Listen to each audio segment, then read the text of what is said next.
está haciendo ahora mismo con nosotros. Gracias por todas y cada una de las bendiciones de hoy. En especial le damos gracias por la bendición de poder recibir esa hermosa carta de parte de usted. Y que nosotros, Padre, podamos abrirla, leerla y entenderla, y que podamos, Señor, hacer lo que esas cartas dicen para nuestras vidas como iglesia. Gracias, bendito Dios, le damos gracias por siempre tenernos en su mente, por siempre tenernos en su corazón, y por siempre estar observando, Padre, nuestras vidas aquí en esta tierra, Señor. Gracias, bendito Dios, le damos gracias por sus siervos, por los hermanos que viajan desde lejos para compartir su mensaje. Gracias, le pedimos siempre por ellos, que usted siempre los guarde en sus manos, que usted los bendiga y los cuide, Señor. También le damos gracias por cada uno de nuestros hermanos que estamos aquí presentes. Y gracias a usted podemos escuchar el mensaje que se nos está leyendo, el mensaje que sus palabras de usted que quiso escribirnos en esa carta, Señor. Amén. Gracias, bendito Dios, le damos y le pedimos que usted nos permita seguir gozándonos en su palabra en esta hora. Se lo pedimos en el nombre glorioso de su Hijo Jesucristo, nuestro Señor y Salvador. Amén. Amén.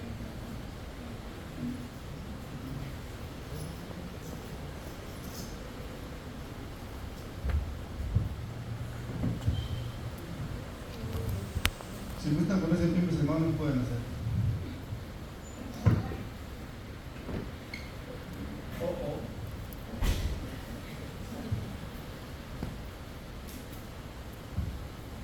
Entonces, hermanos, hay una iglesia preciosa que la Biblia describe así, como cuerpo y familia de Cristo. Ay, recuerdo me convertí. Oh, ven, ven, ven, ven, ven a la iglesia de Cristo. Oh, ven donde seas feliz. Otro sitio nunca encontrarás, cual la iglesia de Cristo el Señor. Oh, ven a la iglesia de Cristo, no desvíes más tu corazón. El dolor que te causa la ausencia es por falta de esa comunión. Oh, ven, ven, ven, ven, ven a la iglesia de Cristo. Oh, ven donde seas feliz. Otro sitio nunca encontrarás, cual la iglesia de Cristo el Señor. Qué hermosa será la mañana del domingo allí asistir, escuchando palabra de vida, con la iglesia podernos reunir. Oh, ven, ven, ven, ven, ven a la iglesia de Cristo. Oh, ven donde seas feliz. Otro sitio nunca encontrarás, cual la iglesia de Cristo el Señor. Mis pecados clavaron a Cristo y le hicieron tender de una cruz. Pusieron su cuerpo en la tumba y la iglesia nació a la luz. Oh, ven, ven, ven, ven, ven a la iglesia de Cristo. Oh, ven donde seas feliz. Otro sitio nunca encontrarás, cual la iglesia de Cristo el Señor. Amén, mis hermanos. Gracias Dios por tu bondad, te alabo por tu majestad. Gracias por tu inmenso amor que envió al Salvador. Gracias Dios por tu bondad. Gracias por tu gran fidelidad. Alabemos a una voz el nombre del potente Dios. Elevemos en su honor un canto de loor. Gracias Dios por tu bondad. Gracias por tu gran fidelidad. Muéstrame tu santo ser, infunde en mí tu gran poder. Quiero de tu amor hablar y por tu senda andar. Gracias Dios por tu bondad. Gracias por tu gran fidelidad. Quiero darte gracias Dios por tu bondad. Gracias por tu gran fidelidad. Amén, mis hermanos.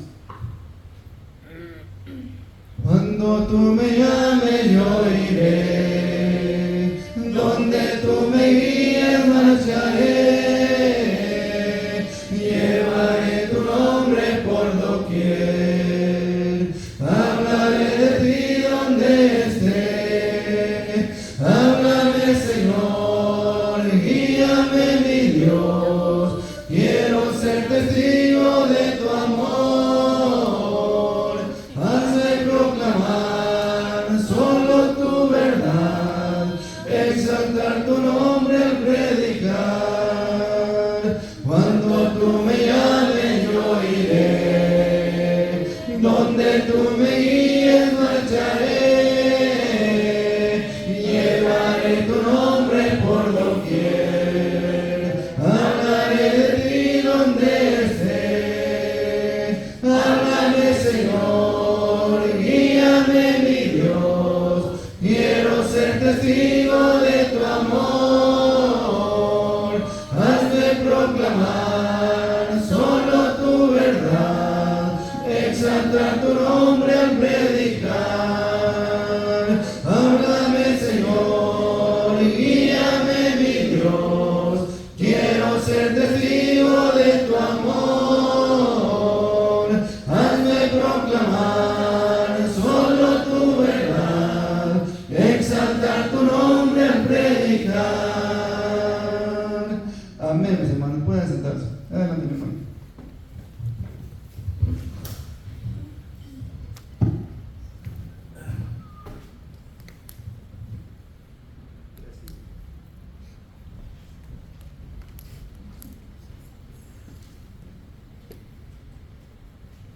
Uno debería estar preguntándose, de verdad, con qué iglesia nos podríamos identificar con el mensaje a las congregaciones de Asia.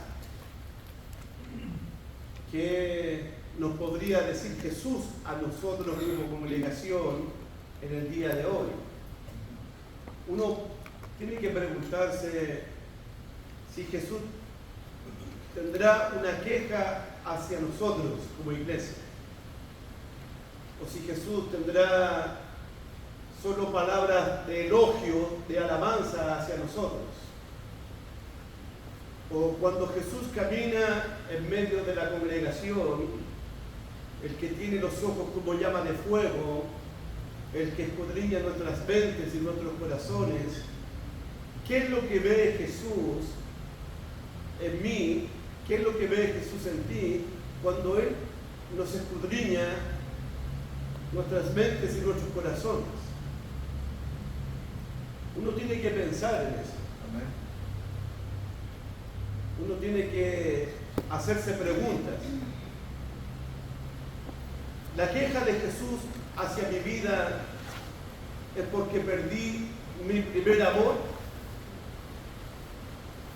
o Jesús se está quejando contra mí porque me estoy comprometiendo con doctrinas erróneas y extrañas de hoy, o Jesús se queja contra mí porque estamos tolerando y aceptando el pecado en medio nuestro como en Tiatira, o tenemos nombre de que existimos, de que vivimos para la comunidad, pero estamos muertos para Dios. Uno tiene que preguntarse si soy una persona tibia, un tibio sirviendo a Dios, como la Odisea, ni frío ni caliente, ¿por cuánto eres tibio? Entonces, tengo cosas que cambiar en mi vida, tengo cosas por las cuales debo arrepentirme y volver a Dios. Uno tiene que preguntarse estas cosas. O me mantengo fiel a Cristo hasta la muerte. Amén. Entonces, uno debe examinar su propia vida para aprovechar lo que Dios quiere hablarnos a nosotros. Amén. Amén. Amén. El propósito del libro de Apocalipsis. Continuamos con nuestra introducción al mensaje de las 7 iglesias. Recuerden que los propósitos son importantes en los libros. Cuando uno lee el Evangelio de Lucas, el propósito comienza en el primer pasaje, Lucas 1, versículo 4, cuando Lucas les escribe a Teófilo para que conozcas bien la verdad. El propósito del Evangelio de Juan, para que creáis que Jesús es el Cristo, el Hijo de Dios, y para que creyendo tengáis vida en su nombre.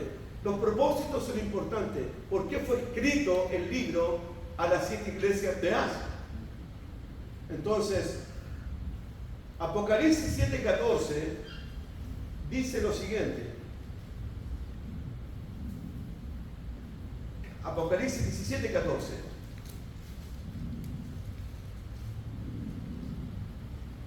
Traté de buscar un propósito en un texto bíblico y me parece que este versículo habla de la victoria de Cristo, la victoria de Cristo en el libro de Apocalipsis y la victoria del cristiano que es fiel. Amén. La victoria de Cristo y la victoria del cristiano que es fiel. Pelearán contra el Cordero los enemigos y el Cordero los vencerá. Ahí está la victoria de Cristo, porque Él es Señor de señores y Rey de reyes. Amén.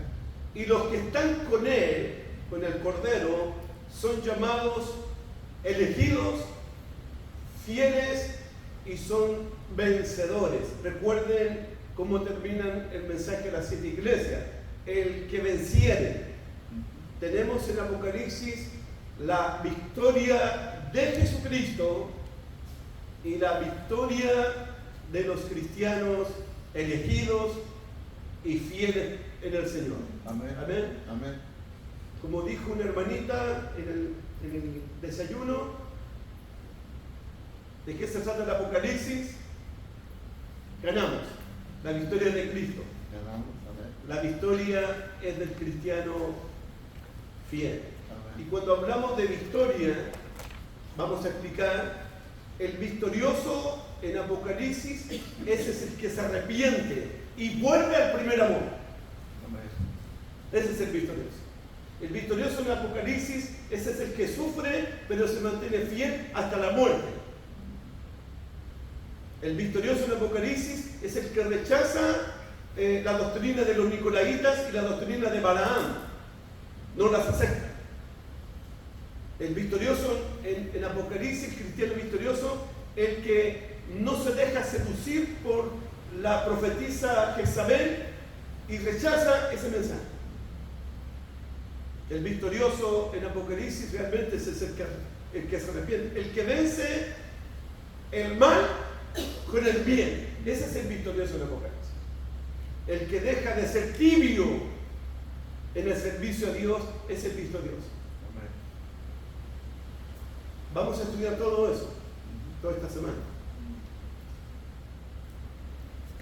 Quiero mostrar esto porque miren el capítulo 5, versículo 12, hablando de la victoria de Cristo. Hermano, créanme hermano, cuando escuché algunos sermones de Apocalipsis, se pierde de vista la victoria de Cristo en la cruz. Se pierde de vista. Y repito el concepto, y estamos con la gran ramera, los falsos profetas, las 2 bestias, los 2 testigos, los 1000 años, y perdemos de vista cosas importantes en el Apocalipsis. Dice el capítulo 5, versículo 12, no digo que lo otro no sea importante, Pero perdemos de vista esto, porque estamos en Apocalipsis mirando al Cristo victorioso, al Cristo triunfante, al Rey de Reyes, al Señor de los señores, al que estuvo muerto y vivió, pero ahora vive por los siglos de los siglos. Amén. A este Cristo victorioso, miren el 5:12, dice que decían a gran voz, el Cordero que fue inmolado, el Cordero que fue sacrificado, es digno de tomar el poder, la riqueza, la sabiduría, la fortaleza, la honra, la gloria y la alabanza. El que es digno, recuerden que no se halló digno a ninguno en el cielo, ni en la tierra, ni debajo de la tierra. El único digno que se encontró en Apocalipsis es el Cordero, es el Cristo, el que fue inmolado, el que fue sacrificado. El Cordero que fue inmolado es digno de tomar el poder, la riqueza, la sabiduría, la fortaleza, la honra, la gloria y la alabanza. Por eso un buen título aquí tiene que ver con el Cordero que es digno. ¿Y por qué es digno? Porque fue sacrificado, porque fue muerto en esa cruz. En Colosenses, en la cruz, el Cordero perdonó todos nuestros pecados. En la cruz el Cordero anuló el acta de los decretos del pacto antiguo. En la cruz el Cordero triunfó sobre los principados y potestades. En la cruz fue el gran triunfo del Cordero de Dios. El Cordero fue obediente hasta la muerte y muerte de cruz. Amén. Amén. La victoria está en esa cruz. No fue una derrota, fue el triunfo de Jesús.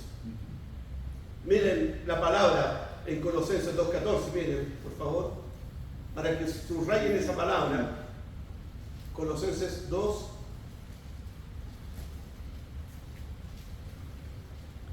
Eso es lo que quiero transmitir.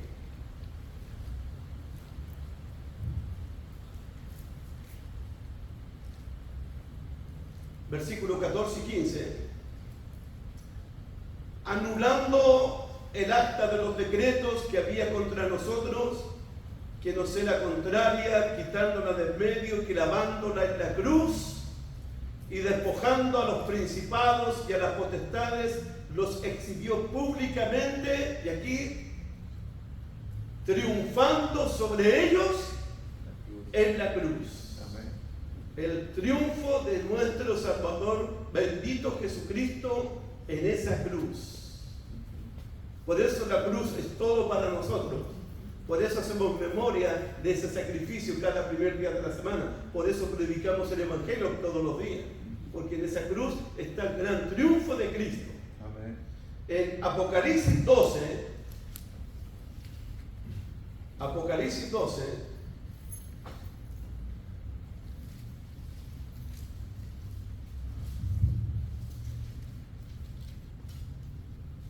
versículo 10 o versículo 7 en adelante.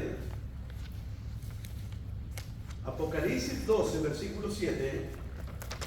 Después hubo una gran batalla en el cielo. Miguel y sus ángeles luchaban contra Dragón y sus ángeles.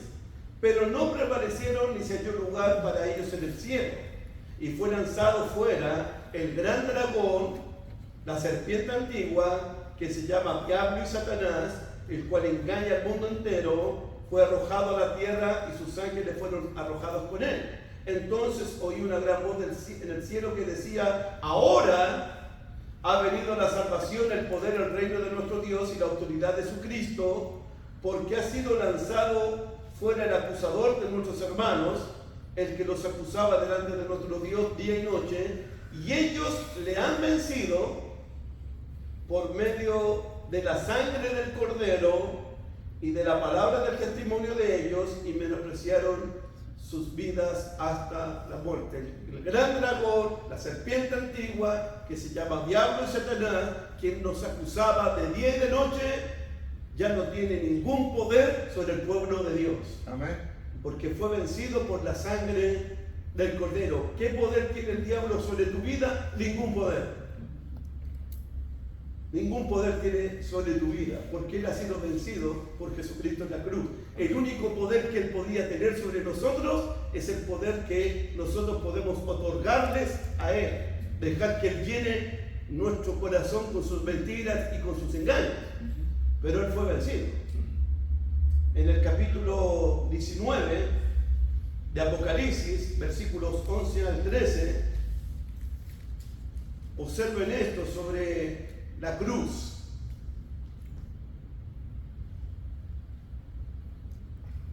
Alguien me dijo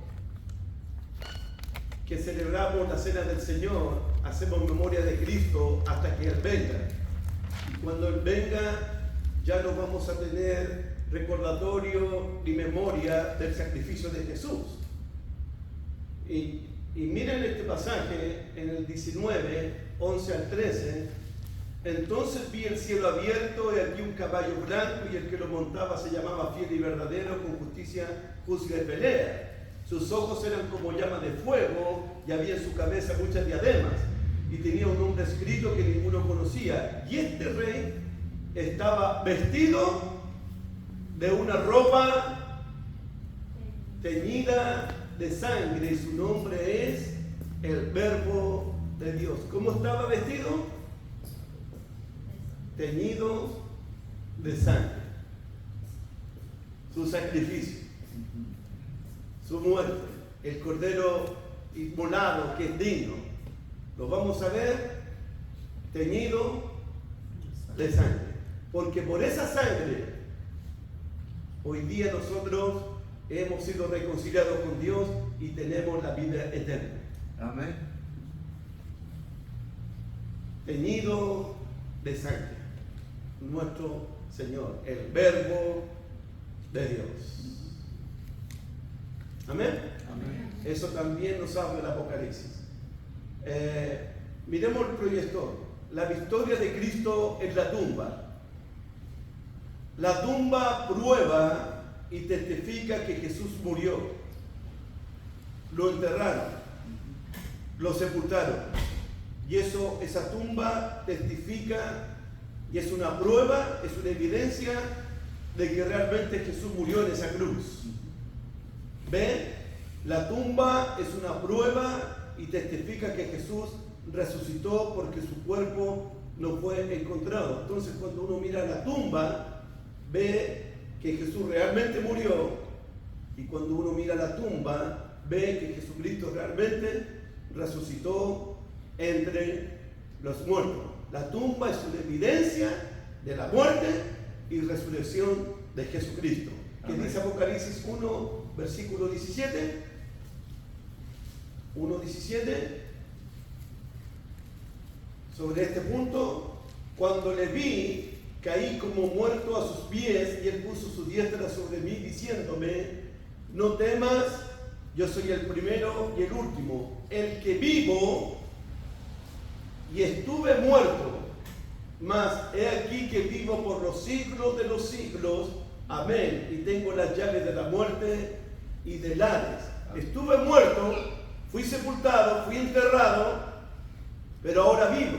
Amén. Y vivo por los siglos de los siglos, y tengo el poder en mi mano del Hades y de la muerte. Tengo las llaves del Hades y de la muerte, porque nuestro Cristo es victorioso. Nunca hay que perder de vista la cruz de Cristo, la tumba de Cristo y la resurrección de Cristo. El Evangelio, la victoria de Cristo en su resurrección. Dios lo exaltó a lo sumo y le dio un nombre que es sobre todo nombre, para que en el nombre de Jesús un día se doble toda rodilla de los que están en el cielo y en la tierra y debajo de la tierra, y un día toda lengua, Domiciano, Nerón, toda lengua va a confesar que Jesucristo es el Señor, para la gloria de Dios Padre. Amén. El Cordero de Dios victorioso, porque Él es el primogénito de los muertos. Mira el capítulo 1, versículo 8. Versículo 5. Y de Jesucristo, el testigo fiel, el primogénito de los muertos, y el soberano de los reyes de la tierra, al que nos amó y nos lavó de nuestros pecados con su sangre. Ahí está, nos lavó de nuestros pecados con su sangre, el sacrificio, el primogénito entre los muertos, es decir, el primero en resucitar para nunca más volver a morir. Amén. Ahí está. El Cordero de Dios es victorioso porque tiene el dominio sobre la muerte y sobre nada. Por eso decimos que el Apocalipsis tiene como propósito la victoria de Cristo, el triunfo de Cristo, el Cordero que es digno. Servimos a un Cristo victorioso, hermano. Amén. A un Cristo triunfante. Y con Cristo somos más que victoriosos por medio de aquel que nos amó. Y Cristo nos lleva a nosotros de triunfo en triunfo. Amén. La victoria de Cristo, la victoria del cristiano fiel. El Cordero de Dios es victorioso porque Él es Rey de reyes y Señor de señores. No es un mensaje que mete miedo, no es un mensaje que asusta, es un mensaje de ánimo para las iglesias de Cristo del primer siglo y para nuestras congregaciones también. Amén. ¿A quién servimos?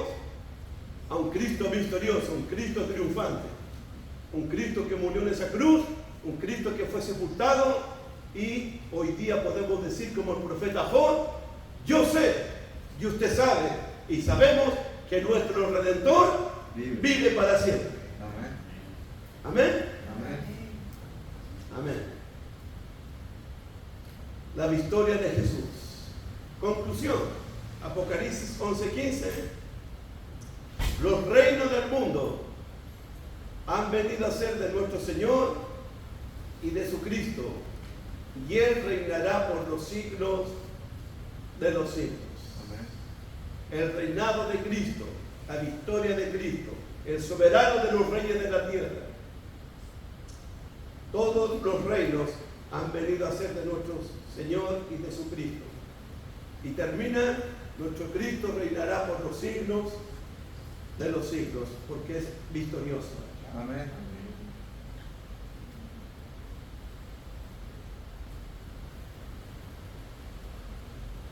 ¿Usted cree que esa conclusión terminó? No. Esa es la conclusión del propósito del libro. Ese es solamente el propósito del libro. Ya no te comer. Por eso los vi tan felices a todos. Me hicieron la palabra conclusión. ¿Qué? ¿Cómo les cambió el rostro? La conclusión en cuanto al propósito del libro. La victoria de Cristo nuestro Señor. Amén. Su muerte en esa cruz, teñido de sangre, su sepultura y su gloriosa resurrección. Amén. Amén. Algo más que para mí es muy importante mostrárselas a ustedes, especialmente a ustedes. Especialmente a ustedes. Mire la pantalla. Una visión exacta de Dios en Apocalipsis. Yo me doy cuenta que algunos hermanos nuestros han distorsionado la visión del Dios que está sentado en el trono en Apocalipsis. Hemos perdido de vista al que está sentado en el trono y reina por los siglos. Hemos sacado de nuestros ojos al que está sentado en el trono. Y me gustaría mostrarles a ustedes que tengamos una visión correcta, una visión perfecta y exacta del que realmente está sentado en el trono en Apocalipsis. Apocalipsis es como el libro del profeta Daniel. ¿En qué sentido?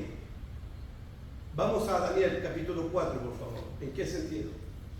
Yo sé que mi hermano Arturo ha estado enseñando esto, pero es bueno recordarlo. En este sentido, el Apocalipsis es como el libro del profeta Daniel.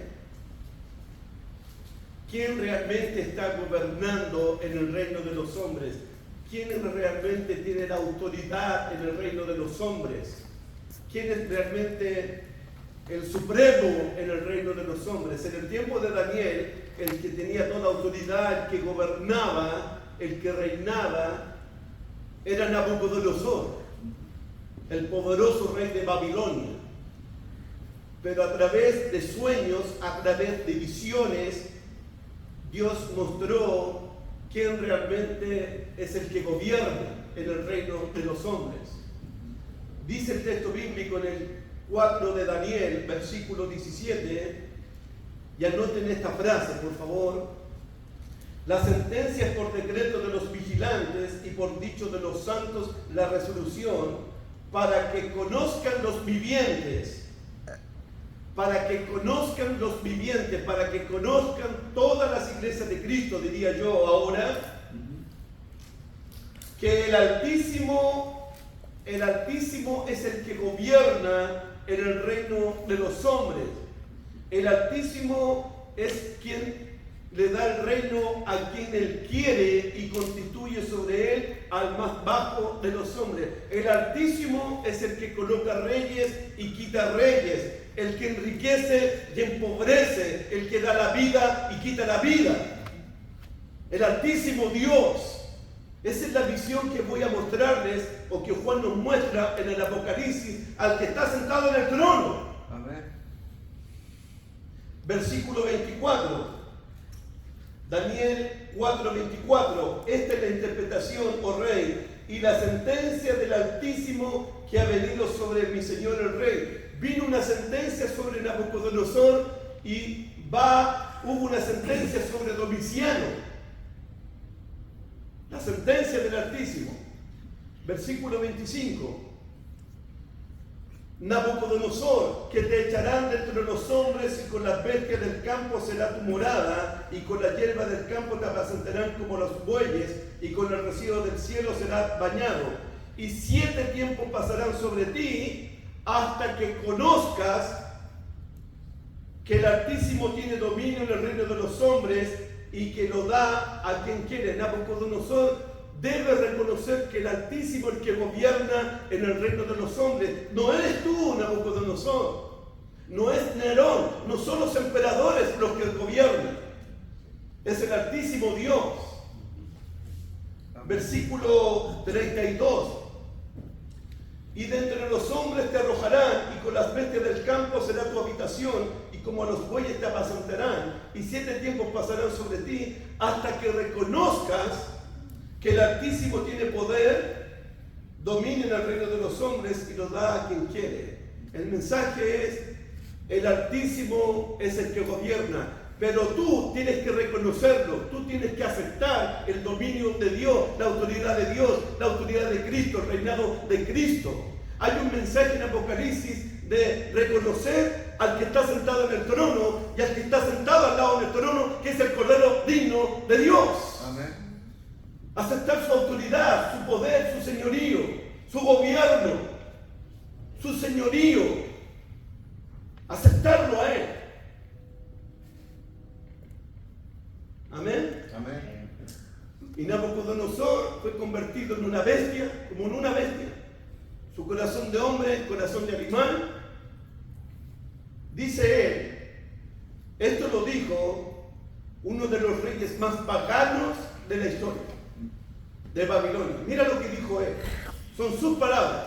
Verso 34. Mas al fin del tiempo, yo, Nabucodonosor, alcé mis ojos al cielo, y mi razón me fue devuelta, y bendije al Altísimo, y alabé y glorifiqué al que vive para siempre, cuyo dominio es eterno y su reino por todas las edades. Todos los habitantes de la tierra son considerados como nada, y Él hace según su voluntad en el ejército del cielo y los habitantes de la tierra, y no hay quien detenga su mano, no hay quien le diga a Dios: ¿qué es lo que haces? ¿Por qué lo haces? Y Dios te responde: ¿qué te importa a ti? Lo que yo hago. Eso aparece en Apocalipsis. Versículo 36.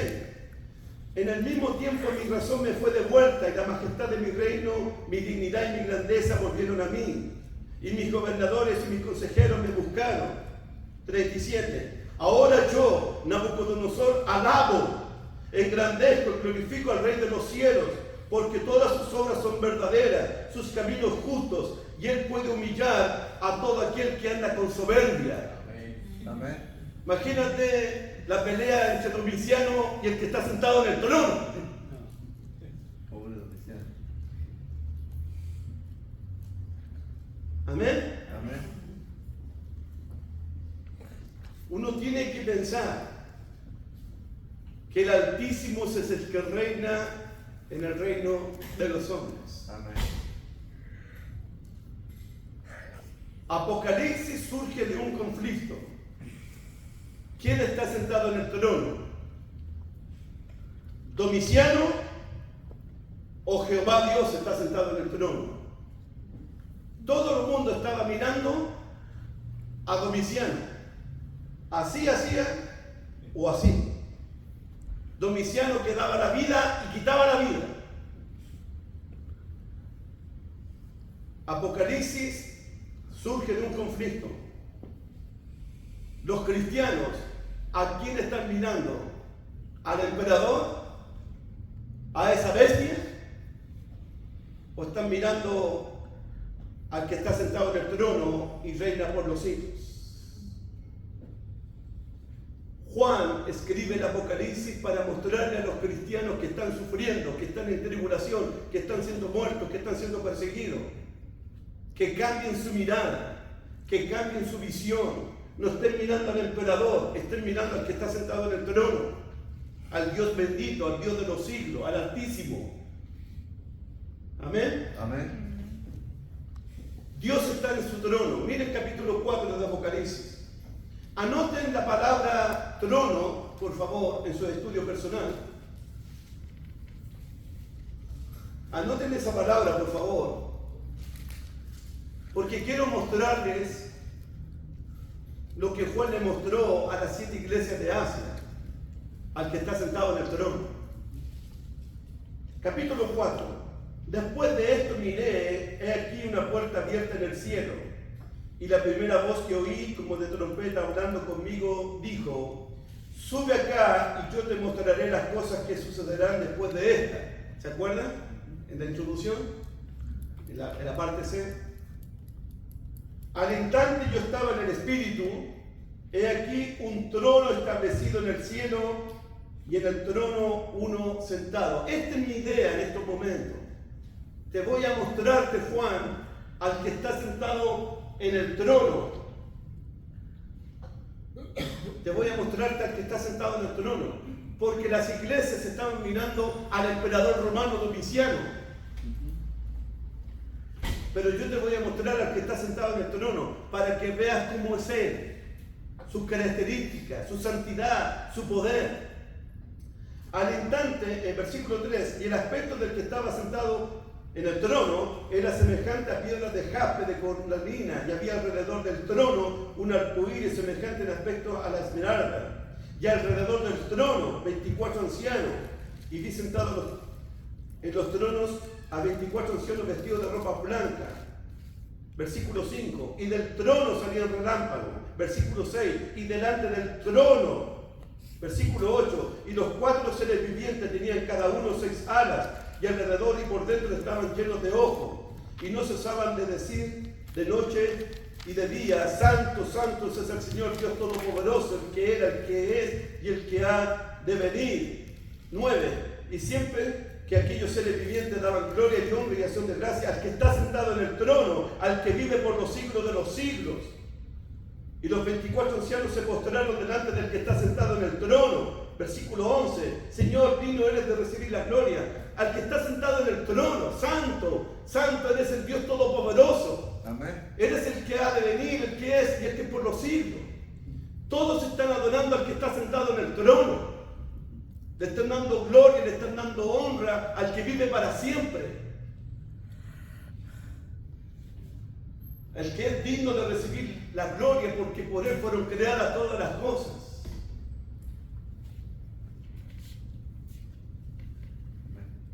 está sentado en el trono. Yo creo que la iglesia de Cristo ha perdido de vista al que está sentado en el trono, al Altísimo Dios, porque nos hemos puesto muy terrenales, muy materialistas, y perdimos de vista al que está sentado.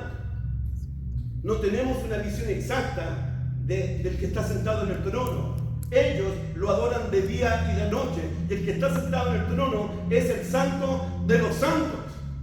Tiatira, Pérgamo, Filadelfia, Sardis, el que está sentado en el trono es santo y 3 veces santo. Y Él quiere que su iglesia sea santa en toda su manera de vivir, porque escrito está, ser santo porque yo soy santo. Amén. La santidad conviene a la iglesia de Cristo. La iglesia se ha preparado para presentarse una iglesia gloriosa, santa, sin manchas, sin arrugas, y así se presenta delante de Dios. La santidad cristiana. Y eso tiene que saberlo Pérgamo, tiene que saberlo Tiatira, tiene que saberlo Sardis, que el que está sentado en el trono es el santo de los santos. No puedo estar yo con la doctrina de Jezabel, no puedo seguir la doctrina de los nicolaitas ni la doctrina de Balaán, porque el que está sentado en el trono es santo y ninguna cosa inmunda entrará en el cielo nuevo y en la tierra nueva. Amén. Nos hemos olvidado del que está sentado en el trono, que es santo y 3 veces santo, que no acepta el pecado. Si alguno dice que tiene comunión con Él, que anda en tinieblas, miente, porque Él es luz y ninguna tiniebla hay en Él. Te mostraré, Juan, una visión del que está sentado en el trono. Capítulo 11, versículo 15.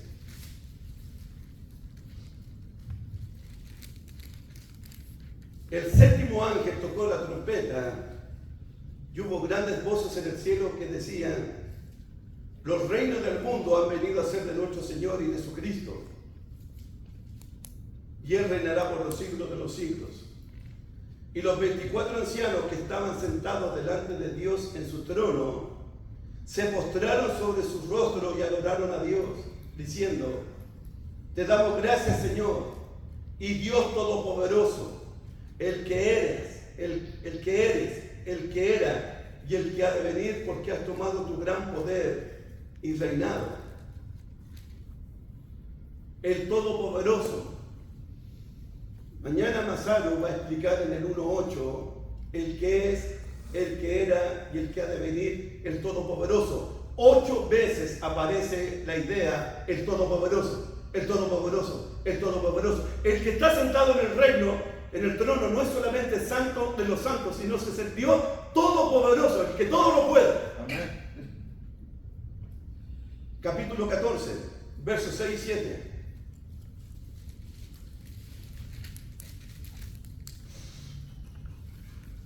Vi volar por en medio del cielo a otro ángel que tenía el evangelio eterno para predicarlo a los moradores de la tierra, a toda nación, tribu, lengua y pueblo, diciendo a gran voz: temed a Dios y darle gloria, porque la hora de su juicio ha llegado, y adorar a aquel que hizo el cielo y la tierra, el mar y las fuentes de las aguas. Y 7 iglesias de Cristo: Pérgamo, Efeso, Sardis, Tiatira. Teman a Dios, porque la hora de su juicio ha venido, y el juicio iba a comenzar por la casa de Dios. Por la casa de Dios. Dios va a juzgar a Efeso, a Sardis, a Tiatira, a Pérgamo, ya lo dice. Pues si no te arrepientes, vendré sobre ti. Si no te arrepientes, vendré sobre ti como ladrón. Temer a Dios y darle gloria, porque la hora de su juicio ha venido. La santidad de Dios. Dios juzgará a su pueblo y Dios juzgará a sus enemigos. en Apocalipsis. Temed a Dios y darle gloria, porque la hora de su juicio ha llegado.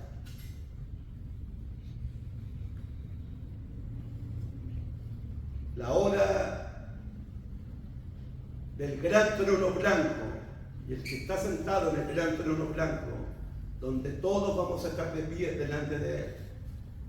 Poderosos y humildes, ricos y pobres, grandes y pequeños. Cuando los libros sean abiertos y el que está sentado en el trono va a juzgar a las naciones.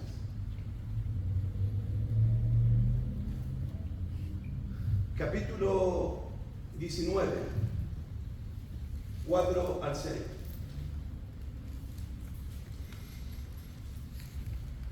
Y los 24 ancianos y los 4 seres vivientes se postraron en tierra y adoraron a Dios, que estaba sentado en el trono, y decían amén, aleluya. Y salió truenos, y salió del trono una voz que decía, alabar a nuestro Dios, todos sus siervos, los que teméis, así pequeños como grandes.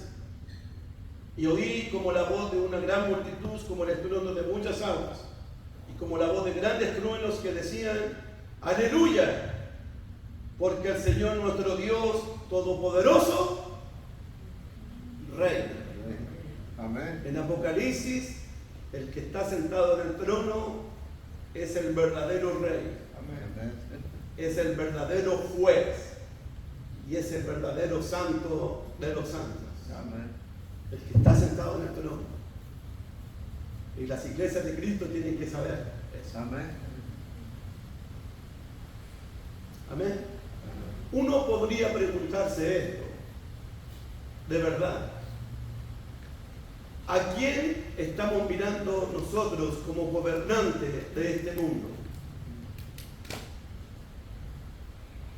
Para nosotros, ¿quién es el que gobierna en este mundo? ¿Quién es el que está sentado en el trono?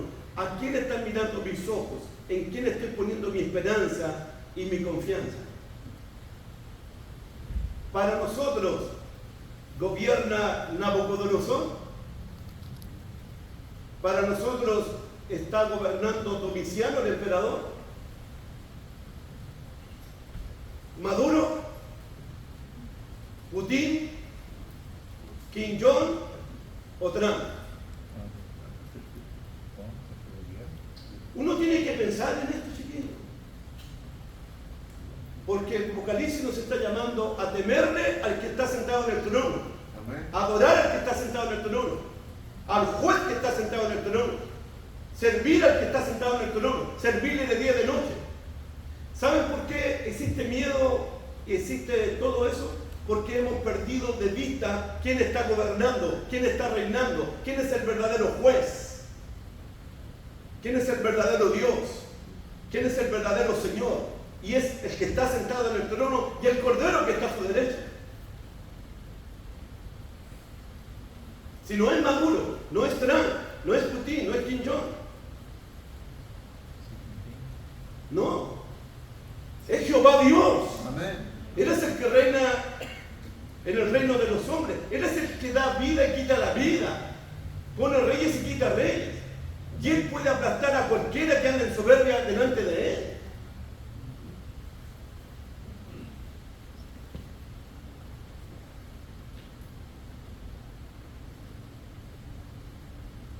¿En serio? Amén.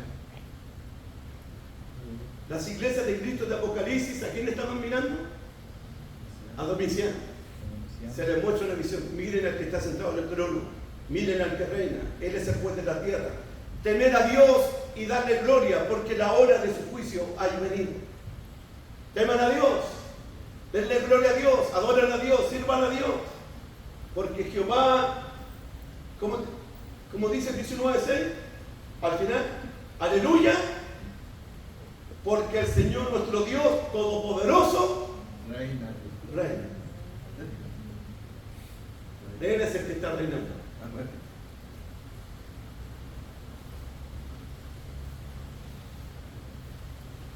¿A quién estamos mirando sentado en el trono realmente, hermanos? Miremos al Santo de los Santos, Apocalipsis 4:8. Miremos al Juez de toda la tierra, Apocalipsis 14. Miremos al que está reinando por los siglos de los siglos.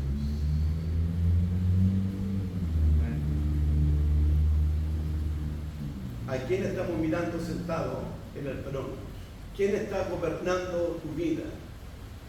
¿A quién le estás temiendo? ¿Frente a quién te estás humillando? Jesús lo dijo de otra manera a Pilato: ninguna autoridad tendría sobre mí si no te la da mi Padre que está en el cielo. Amén. Así se lo dijo Jesús.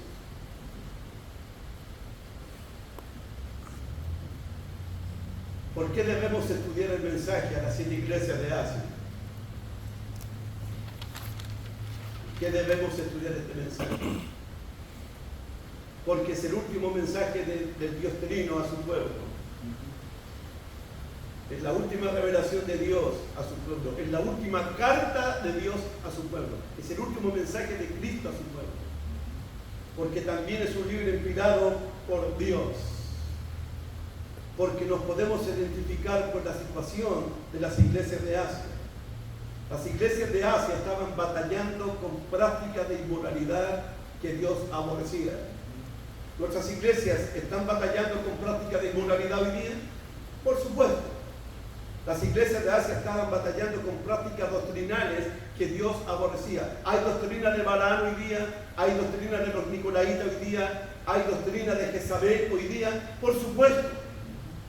Nos podemos identificar con las congregaciones, porque Dios respondió en un tiempo difícil, con un mensaje de juicio y de esperanza para su iglesia. Dios respondió diciéndoles a la iglesia de Cristo. Lo dice de esta manera. Miren 2 Tesalonicenses, por favor. De esta manera lo dice. Voy a leerlo mejor porque lo dice mejor leyéndolo. A la iglesia de Cristo en Tesalónica, que estaba siendo atribulada, perseguida por los judíos. Lo que Dios les dice a las iglesias de Cristo de Apocalipsis es esto: no nos olvidemos que Él es el juez de toda la tierra y Dios no es injusto para olvidar el servicio, el amor que le hemos mostrado a su nombre. Porque es justo delante de Dios pagar con tribulación a los que os atribulan. Que Dios va a castigar a los que están castigando a la iglesia. Dios va a hacer sufrir a los que están haciendo sufrir a la iglesia.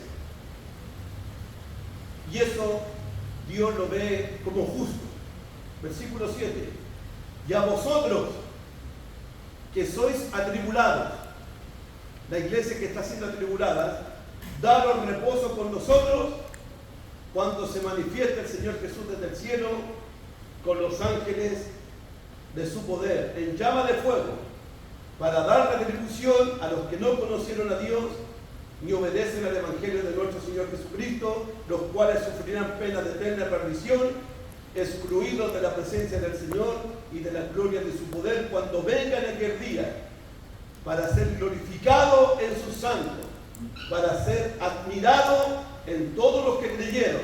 Es decir, cuando Jesucristo venga, Él va a juzgar y va a castigar a los que han hecho sufrir a la iglesia de Cristo y a los cristianos que han sufrido un reposo, un descanso eterno en el cielo nuevo y en la tierra nueva. Amén. Y eso es justo de parte de Dios. ¿Por qué debemos estudiar Apocalipsis? Porque tiene un mensaje victorioso para los cristianos fieles. El que venciere es el que gana la batalla. Así que es un mensaje para los vencedores, porque servimos a un Cristo vencedor. Así que les animo. Mañana comenzamos a estudiar el texto bíblico. Mañana, con la ayuda de Cristo, de Dios, Vamos a empezar con el capítulo 1, del 1 al 3, y Mazaro continuará en la prédica, capítulo 1, versículos 4 al 8. Y en la tarde del domingo, capítulo 1, versículos 9 al 20. Y el lunes, el mensaje de Cristo a la iglesia en la ciudad de Efeso. Gracias por su atención, gracias por su paciencia, y que Dios me lo bendiga grandemente a cada uno de ustedes.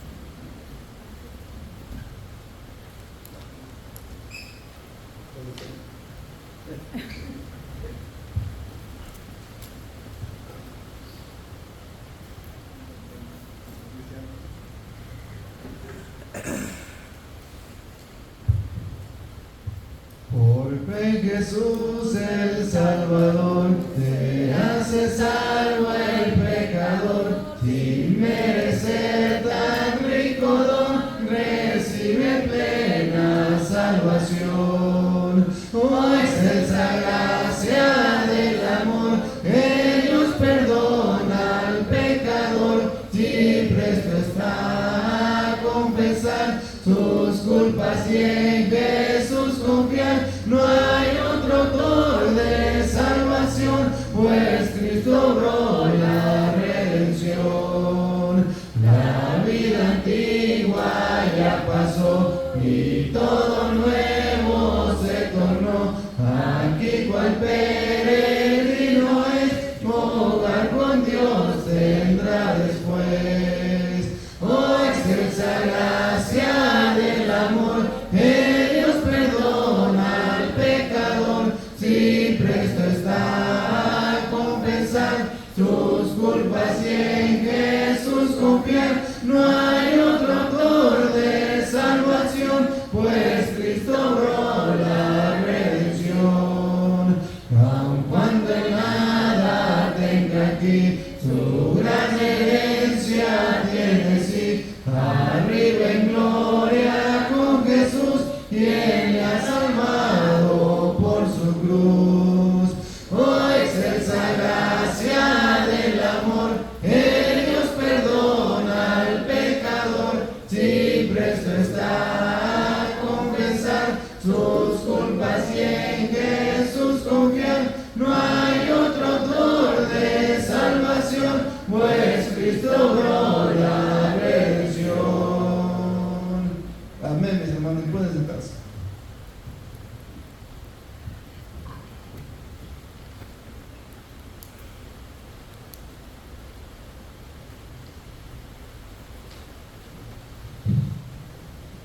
Vamos a orar, hermanos. Oremos. Gracias, Padre nuestro, una vez más, Señor, por habernos permitido, Señor, aquí estar reunidos, Señor, con el propósito, Señor, de aprender más de su palabra, Señor. Gracias, Señor, por haber permitido al hermano que haya llegado aquí, Señor, con nosotros, para darnos enseñanza, Señor, y así, Señor, ayúdanos para poder estar aquí presentes, Señor, en todos los días, para poder escuchar a nuestro otro hermano, Señor, que también trae palabras, Señor, de aliento para nosotros, Señor. Gracias, Señor, y quiero pedirte también, Señor, una bendición para esta comida, Señor, que vamos a llevar a cabo, Señor, que tú la hayas bendecido, Señor, como siempre has bendecido nuestros caminares, Señor, nuestras vidas. Gracias, Señor, perdona, Señor, si hemos fallado en algo hacia ti, Señor, discúlpanos y todas estas cosas, Señor, te lo pedimos en el bendito nombre de Jesucristo. Amén. Amén. Gracias, hermano. Ya me vinieron.